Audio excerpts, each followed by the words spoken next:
ये देखिए, ये पत्ते कम से कम भी 15 से 20 साल पुराने पत्ते हैं जी।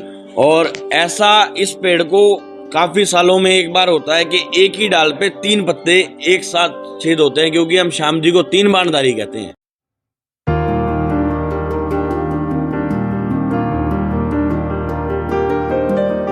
राधे राधे, जय श्री श्याम।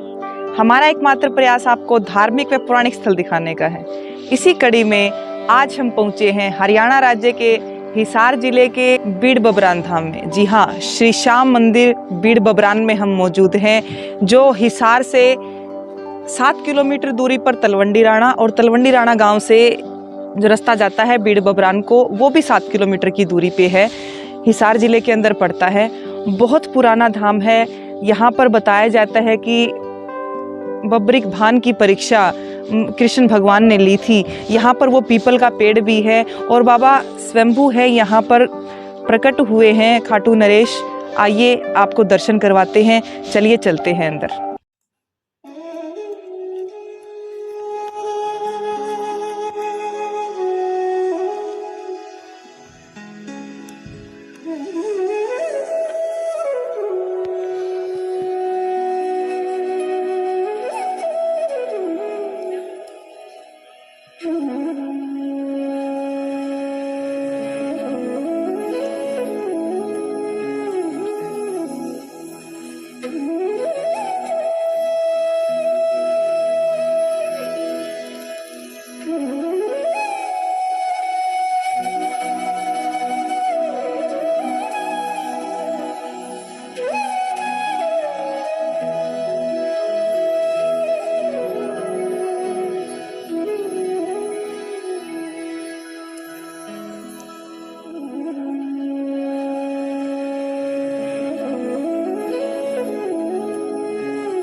अब हम श्री श्याम मंदिर बीड़ बबरान हिसार के मंदिर प्रांगण में मौजूद हैं। हमारे साथ पुजारी विनय शर्मा जी मौजूद हैं। इनकी यहाँ पर बाबा की सेवा लगातार तकरीबन 50 सालों से इनका परिवार करता आ रहा है। आइए हम पुजारी जी से जानते हैं कि बाबा का मंदिर कितना पुराना है और बाबा बताया जाता है कि यहाँ से प्रकट हुए हैं, स्वयंभू हैं बाबा। तो पूरी जानकारी हम हमारे दर्शकों को देना चाहेंगे आपके माध्यम से। पुजारी जी बताइएगा। जय श्री श्याम जी। ये जो जगह आप लोग बैठे हैं, इस जगह का नाम है बीड़ बबरान। तो बीड़ का मतलब जंगल होता है और बबरान हुआ बर्बरीक से, यानी इस पूरे क्षेत्र का नाम ही श्याम जी के नाम से है, क्योंकि श्याम जी का पहला नाम जो था वो बर्बरीक था। तो बर्बरीक के नाम से ही इस जगह का नाम पड़ा बबरान। और जो यहाँ के 50 से 60 साल पुराने कागज अगर आप तहसीलों के देखोगे तो उसमें भी इस जगह का नाम आता है कि बबरू भान की धरती बबरान, क्योंकि पुराने लोगों को बर्बरीक बोलना नहीं आता था तो बबरू भान कहते थे। तो बबरू भान की धरती बबरान पुराने टाइम से इस जगह को बोला जाता है। और जो ये जगह है, ये वो तपोस्थली है, ये वो तपोभूमि है जहां श्री कृष्ण जी ने ब्राह्मण का वेश बनाकर वीर बर्बरीक की परीक्षा ली। यहाँ वो पीपल का पेड़ आज भी मौजूद है जिसके पत्ते बर्बरीक के एक बाण ने बींधे। उस पीपल के पत्ते आते हैं, आते हैं जब तो साबुत होते हैं, आने के बाद उनमें छेद हो जाता है। छेद होता है 3 तरह से, गोल, तिकोना या जाली वाला। अगर एक समय में गोल छेद पत्तों में चल रहा है तो सभी पत्तों में आपको गोल छेद ही मिलेगा, और तिकोना छेद चल रहा है तो तिकोना ही मिलेगा, और जाली वाला चल रहा है तो जाली वाला ही छेद मिलेगा। जी पुजारी जी, हम आपसे ये जानना चाहेंगे कि बहुत सारे नए भक्त जुड़ते हैं बाबा की, आज देखें तो बहुत संख्या में भक्त हैं। उन्हें हम बताना चाहेंगे कि आपने बताया कि 11 का विशेष महत्व क्यों है, 11 की रात क्यों जगाई जाती है, 12 की धोक क्यों लगाई जाती है, और अमावस्या पर जो बाबा को स्नान करवाया जाता है उसका विशेष महत्व क्या है, हम हमारे दर्शकों तक पहुंचाना चाहेंगे, बताइएगा। जो एकादशी की रात बाबा की जगाई जाती है वो यहाँ की वजह से जगाई जाती है। मंगसिर सुदी एकादशी को श्री कृष्ण जी ने ब्राह्मण का वेश बनाकर यहाँ बर्बरीक की परीक्षा ली, और जब बर्बरीक की परीक्षा होने के बाद बर्बरीक ने उस ब्राह्मण से कहा कि आप साधारण ब्राह्मण नहीं हैं, आप अपना असली रूप दिखाइए। तो उस ब्राह्मण ने श्री कृष्ण जी का जो उनका असली रूप था वो असली रूप बर्बरीक को यहाँ दिखाया। उसके बाद जब परीक्षा होने के बाद में जब कृष्ण जी यहाँ से चले गए तो बर्बरीक का एक रात का विश्राम यहाँ रहा, और बर्बरीक उस रात यानी मंगसिर शुद्धि एकादशी को नहीं सोए, कृष्ण जी के उस स्वरूप के ध्यान में लगे रहे, भजन में लगे रहे, जिसकी वजह से आज भी एकादशी की रात जगाई जाती है। एकादशी का व्रत भी इसीलिए रखा जाता है कि बर्बरीक उस दिन फलाहारी रहे थे।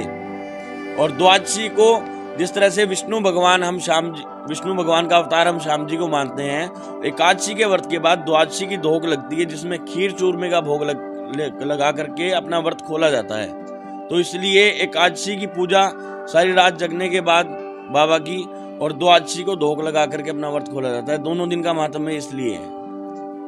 और अमावस्या के स्नान का महत्व? अमावस्या का स्नान जब यहाँ परीक्षा हुई उसके बाद कृष्ण जी ने कहा बर्बरीक से कि मांगो क्या मांगते हो, तो कृष्ण जी से बर्बरीक ने कहा कि मुझे ये श्याम रूप आप अपना दे दो, ये श्याम रूप दे दो मुझको, ये रूप मेरे मन भाया है, तुम जैसा मर्दी रूप धरो वो अजब तुम्हारी माया है। तो यहाँ पर बर्बरीक ने श्यामला रूप जो था भगवान कृष्ण से अपना ले लिया।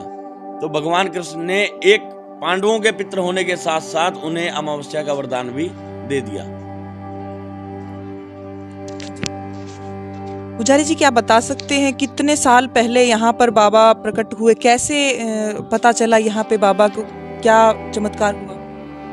ये जो धाम है, यहाँ जो प्रतिमा स्वयंभू प्रकट है, ये मेरे दादाजी पंडित राम गोपाल जी शर्मा ने 11/3/1973 फागुन सुदी सप्तमी के दिन यहाँ, यानी कि आज से सही 49 साल पहले इस प्रतिमा को यहाँ से प्रकट किया गया। हमारे दादाजी जो थे वो बचपन से भक्ति लाइन में थे, यानी वो बचपन से भक्ति करते थे, 9 सिद्धियां उनके पास थी, और जिसी की वजह से ये गद्दी का तप आज भी है। जिस गद्दी, जो मंदिर की गद्दी है, वो आज भी उसी तप से चलती है। और काफी शाम भक्तों को इस जगह का स्वप्न में दृष्टांत होता था, उस जगह से आवाजें सुनाई देती कि मेरा शीश है, यहाँ से प्रकट करो। ऐसा एक परिवार मैं भी जानता हूं जो सिलीगुड़ी में आज, मेरे दादाजी से पहले वो लोग आए, और ये गांव के लोग बताते थे कि उससे पहले भी काफी लोग आते थे कि जो यहाँ प्रतिमा प्रकट करने की बात करते थे, लेकिन जंगल होने की वजह से लोग दिन में रुकते थे, पूजा पाठ करते थे, शाम को अपने घर चले जाते थे। लेकिन हमारे दादाजी जो सिद्धेश्वरियों का जो उन पर आशीर्वाद था, उसकी वजह से उन्होंने यहाँ तप किया, स्थानीय लोगों ने यहाँ खुदाई की, तो बाबा का शीश 11वें दिन 11/3/1973 को यहाँ प्रकट हो गया था। जो फागुन सुदी सप्तमी जो तिथि है, बाबा का विशेष उत्सव जो मनाया जाता है, तब से लेके आज तक इस शीश की पूजा, बाबा का ये मंदिर पहले छोटा मंदिर था, अब जैसे जैसे बाबा का प्रचार हो रहा है तो भव्य मंदिर निर्माण हो रहा है। तो अभी 50वां उत्सव मनाया जाएगा, अभी 49वां उत्सव मनाया जाएगा। 2 मार्च से 9 मार्च तक यहाँ बाबा का उत्सव मनाया जाएगा, क्योंकि यहाँ फागुन मेला 7 दिन का होता है। पहले दिन 2 मार्च को कलश यात्रा होगी, उसके बाद भागवत कथा शुरू हो जाएगी। 6 मार्च 2022 रविवार को हिसार नागौरी गेट सनातन धर्म मंदिर से बाबा की ध्वजा यात्रा यानी पैदल यात्रा श्रद्धालु लेकर आते हैं यहाँ। जैसे इस साप्ताहिक उत्सव में एक दिन कोई भी होता है जो रविवार होता है, उस दिन भक्त लोग ध्वजा यात्रा निकालते हैं हिसार से। तो वो ध्वजा यात्रा है 9 मार्च 2022 रात्रि 9 बजे से बाबा बबरान नरेश का प्रकटोत्सव यहाँ मनाया जाएगा। अभी हम आपको वो पीपल का पेड़ भी दिखाएंगे और यहाँ पर एक प्राचीन कुआं है वो भी दिखाएंगे। हमने दर्शन किए बीड़ बबरान धाम के। बाबा श्याम का बहुत पर्चा है यहाँ पर, बहुत भव्य मंदिर है और दूर दूर तक यहाँ पर अभी भी खेत नज़र आ रहे हैं, बहुत दूर दूर तक रिहाइश नहीं है यहाँ पर। तो पहले के समय में क्या आलम होगा हम सोच सकते हैं कि कितना घना जंगल ये रहा होगा। हम पुजारी जी से जानना चाहेंगे कि यहाँ बाबा के बहुत पर्चे हैं, बहुत चमत्कार हैं, कोई एक आध आपको याद हो जो रिसेंटली हुआ हो? पिछले साल जैसे यहाँ जो जेठ का महीना होता है जिसमें निर्जला एकादशी आती है, उस समय यहाँ 11 दिन का अनुष्ठान होता है। बाबा की हाथ पे जोत लगाई जाती है। उस जोत के दौरान एक भगत है हिसार से मुकेश सोनी, MK सोनी के नाम से काफी लोग उन्हें जानते भी हैं। तो उन दिनों उन भगत जी को दिक्कत हो गई थी कि वो मर गए थे और यहाँ बाबा की जोत से जल गया था। तो वो जल का छींटा लगने के बाद वो ठीक भी हो गए थे और डॉक्टर भी इस बात को देख करके हैरान था कि इंसान डिक्लेयर कर दिया था कि डॉक्टर ने वो मर गया है। तो इस गद्दी का तेज था, इस बाबा की इस धाम की शक्ति थी कि जो मुकेश भाई आज भी हमारे साथ हैं।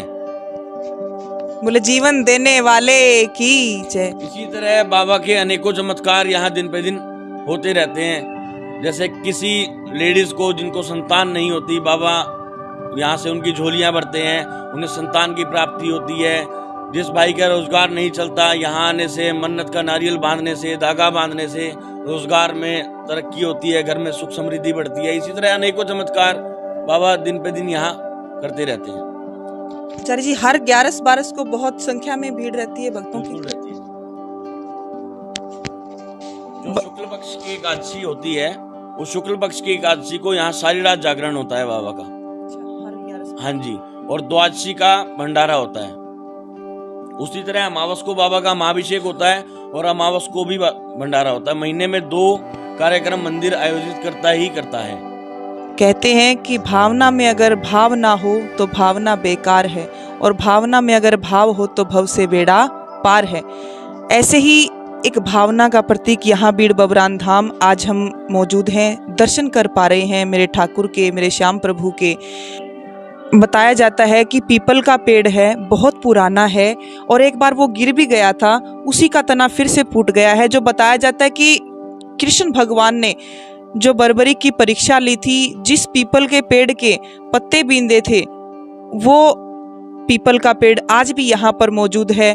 हमारे साथ पुजारी जी हैं, इनके पास कुछ संग्रह है पुराने समय से, ये बताएंगे हमें, हमारे दर्शकों को हम दिखाना चाहेंगे। पुजारी जी एक बार बताइएगा जरूर। जो इस पीपल के जो पत्ते होते हैं, जैसे हम लोग तोड़ते नहीं हैं उस पत्ते को, जो पत्ता टूट के गिर जाता है तो वो पत्ता सूखता है, सूखने के बाद भुरता नहीं है। जैसे नॉर्मल पेड़ का पत्ता जो होगा वो थोड़े समय बाद भुर जाएगा, खत्म हो जाएगा, लेकिन इस पेड़ के पत्तों की एक खासियत है कि वो भुरेगा नहीं, वो रबड़ जैसा हो जाएगा और आपको कितने टाइम बाद भी आप उसको देखोगे तो वो आपको ऐसा ही दिखेगा जैसे ताजा पत्ता है। मेरे पास यहाँ 20 साल पुराने पत्ते भी हैं, 25 साल पुराने पत्ते भी हैं, मैं पैदा भी नहीं हुआ था, 40 साल पुराने पत्ते भी हैं। इस पेड़ के इतने पुराने पुराने पत्ते हैं। दूसरी, उन पत्तों में ये खासियत होती है कि जैसे एक डाली पे 4 पत्ते हैं, तो एक पत्ते में अगर यहाँ छेद है तो दूसरे पत्ते में भी इधर ही छेद होगा, थोड़ा सा ऊपर नीचे हो जाएगा, लेकिन अलग जगह पे नहीं होगा। तो मैं आपको पुराने पत्ते अभी दिखा देता हूँ। ये देखिए, ये पत्ते कम से कम 15 से 20 साल पुराने पत्ते हैं जी। और ऐसा इस पेड़ को काफी सालों में एक बार होता है कि एक ही डाल पे 3 पत्ते एक साथ छेद होते हैं, क्योंकि हम श्याम जी को 3 बाणधारी कहते हैं जी। तो ये देखिए कि इस पत्ते में इधर सुराख है जी, और इस पत्ते में इधर सुराख है, और इस पत्ते में उधर सुराख है, क्योंकि तीर निकला इधर से और उधर गया और फिर इधर से निकल गया। और तीनों की शेप इक्वल है, तीनों में एक ही जगह छेद है, सिर्फ जगह का फर्क है कि इसमें इधर है तो उसमें उधर है। बिल्कुल बिल्कुल। और इसी तरह दूसरे पत्ते हैं, और ऐसा लग रहा है बिल्कुल ताजा है ये पत्ता।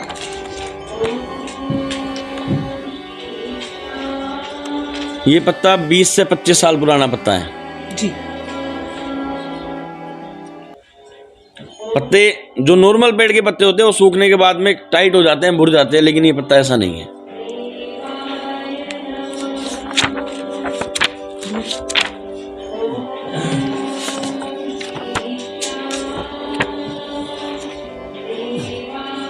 ये पत्ता मैं जब से पैदा हुआ हूँ, जब से इसको देख रहा हूँ, मतलब जब से मैंने होश संभाला है तब से मैं इस पत्ते को देख रहा हूँ कि ये पत्ता आज भी वैसा का वैसा ही है।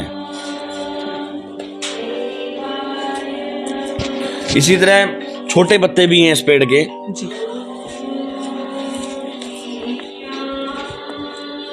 एक अद्भुत चमत्कार हम देख रहे हैं मेरे ठाकुर का। ये देखिए, चारी जी, ये कितने पुराने हैं? ये पत्ते 20 से 25 साल पुराने हैं कम से कम। दोनों पत्तों में एक ही जगह छेद है, ये तिकोना छेद होता है।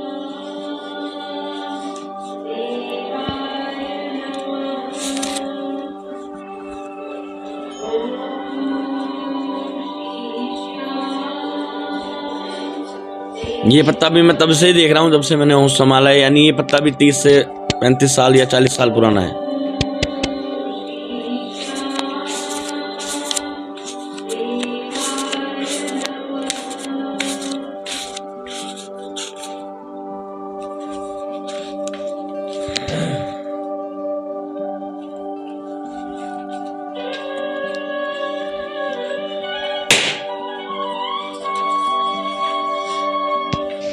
ये पत्ता कितना पुराना है पुजारी जी? ये पत्ता भी 15 से 20 साल पुराना है। एक पत्ता और दिखाते हैं।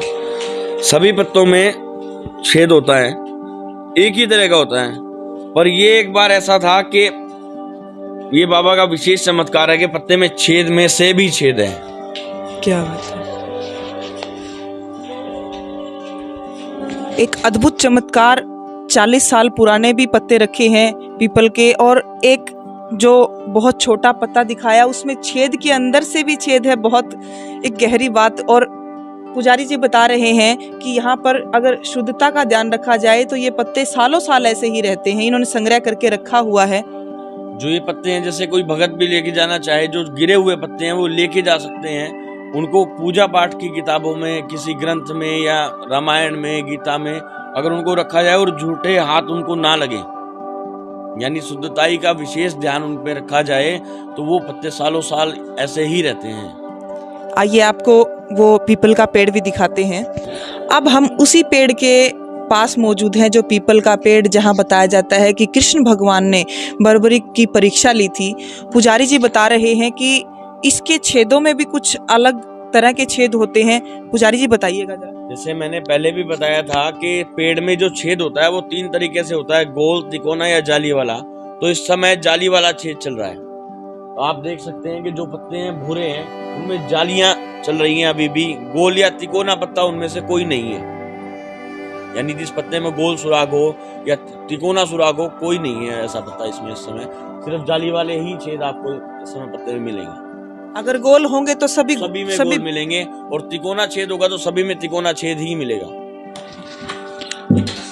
पुजारी जी, हमने सुना है कि बाबा की स्वयंभू प्रतिमा है, और ऐसा भी सुनने में आता है कि बाबा को पसीना आता है, बाबा को चेहरे पे कभी खुश्की देखने को मिलती है, ऐसा है?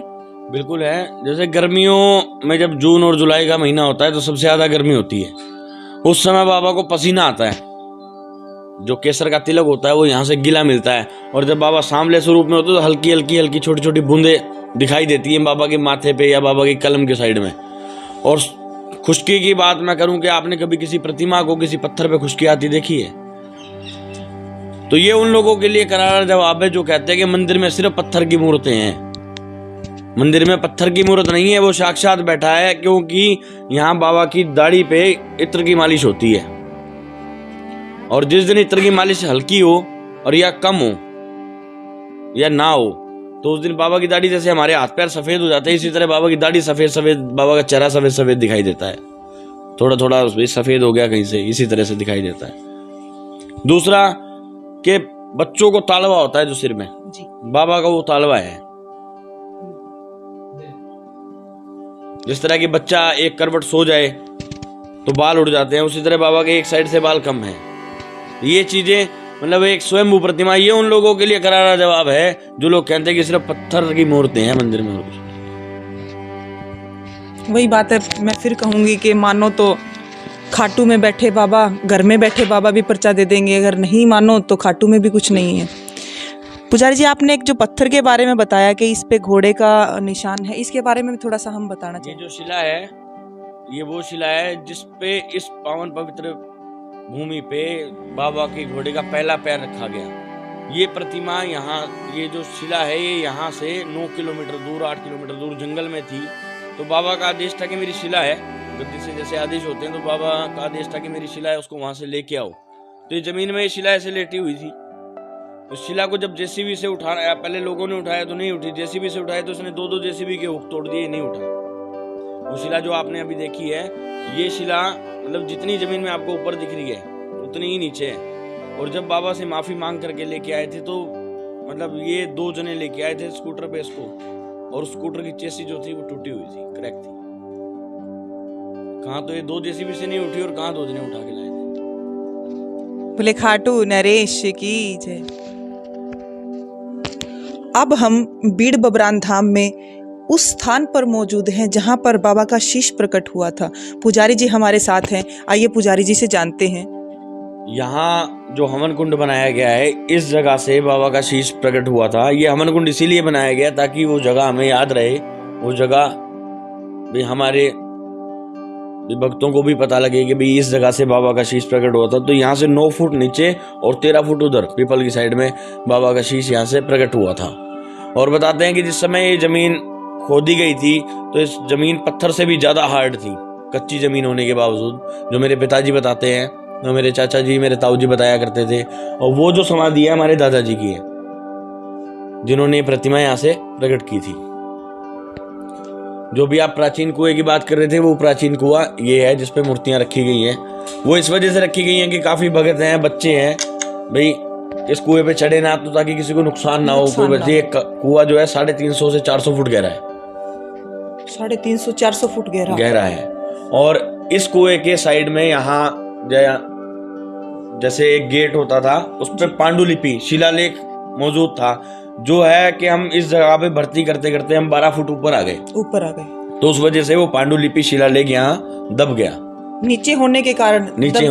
तो क्या वो होगा अभी? तो अभी भी है। हाँ जी। लेकिन वो हम भर्ती करते करते ऊपर आ गए तो हम यहाँ नीचे 12 फुट ऊंचे हैं, इसलिए देख नहीं पा रहे हैं। यहाँ पे पांडुलिपि पत्थर शिलालेख लगा हुआ है, जिसको मेरे ख्याल से पढ़ा जा सकता है पुजारी जी? पढ़ा नहीं जा सकता जी। मैं छोटा सा था तब से देखता था उसको कि वो कुछ ऐसी भाषा लिखी हुई है कि उसको पढ़ नहीं सकते, उसका कोई मीनिंग नहीं निकाल सकते, हम उसका कोई मतलब नहीं निकाल सकते। अब तक हमने दर्शन किए श्री श्याम मंदिर बीड़ बबरान धाम हिसार के। मेरे ठाकुर के पावन दर्शन हमने किए, बहुत सारी चीज़ें देखी, पीपल का पेड़ देखा, वो प्राचीन कुआं, और जो मेरे ठाकुर का शीश जहाँ से प्रकट हुआ है वो स्थान के भी हमने दर्शन किए। अगर आपको हमारा वीडियो पसंद आया हो तो वीडियो को लाइक, कमेंट व शेयर जरूर कीजिएगा। और अगर आपने अभी तक हमारा चैनल सब्सक्राइब नहीं किया है तो चैनल को सब्सक्राइब जरूर कीजिएगा। धन्यवाद।